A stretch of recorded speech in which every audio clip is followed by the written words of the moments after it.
माजी मंत्री बच्चू कडू यवतमाळ जिल्ह्यात ठरवणार पुढील आंदोलनाची दिशा। यवतमाळ जिल्ह्यातील अंबोडा येथे 7/12 कोरा पदयात्रेचा समारोप झाला। माजी मंत्री बच्चू कडू यवतमाळ जिल्ह्यात पुढील आंदोलनाची दिशा ठरवणार आहे। 24 जुलैला महाराष्ट्रभर शेतकरी चक्काजाम आंदोलन करतील असा इशारा त्यांनी दिलाय। 29 जुलैला माजी मुख्यमंत्री वसंतराव नाईक यांच्या समाधीस्थळी गहुली येथे बैठक घेऊन आंदोलनाची पुढची दिशा ठरवणार आहे। पुढच्या टप्प्यात नागपूर येथे पदयात्रा करणार असून कर्जमाफीसाठी महाराष्ट्रभर 2000 किलोमीटर पदयात्रा काढण्यात येणार आहे। 2 ऑक्टोबरला राज्यभरातून शेतकरी ट्रॅक्टर घेऊन मंत्रालयावर धडक देणार आहे।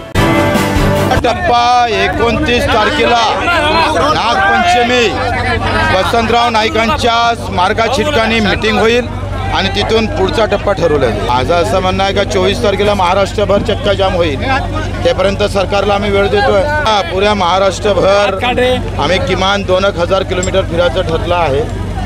आता यवतमाळ झालं का नागपूर आहे, नागपुरात 1 लाखाच्या वरते शेतकरी आम्ही ऑगस्ट महिन्यात जमा करू आणि जमलंच तर मुक्कामी राहील नागपुरात। विधानसभेत नेमतो म्हणे तर अजून आता कोणते 4-5 दिवस बाकी आहे। शेतमजुराचा विम्याचा प्रश्न राहिला, दिव्यांगाचं मानधन वाढायचं राहिलेलं आहे। आमच्या मेंढपाळासाठी त्यांनी 5 वर्त्याच्या वरते जे झाडं झालेले आहे तिथे ते चराईसाठी परवानगी देणार होते।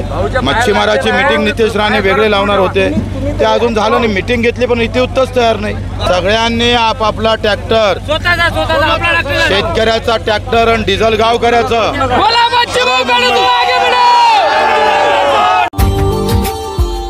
Subscribe now and press the bell icon.